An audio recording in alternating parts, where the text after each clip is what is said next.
Saya ni sebenarnya tak suka pergi saya tu mula-mula. Jujurnya sebab saya nak job. Okay. Awalnya saya nak dapat job agensi dia. Sebab waktu tu dia famous iklan Sunsilk. Waktu saya tengok iklan tu memang saya dah suka, tapi persoalan saya macam mana dia dapat job. Dan waktu perjalanan saya dia dapat job tu, kita orang share saya punya agensi. So waktu kita orang jalan-jalan kan, saya ni agak tergedik kan, tak nak bawa kereta, tak nak angkat barang. Yang saya jumpa ni special sikit.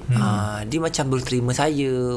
Waktu tu kereta saya accident, so dia yang bawa kereta. Saya nampak dia lebih menjadi orang kata pelindung kepada saya. Saya rasa macam aku wanita yang perlu dikasihi. Balik.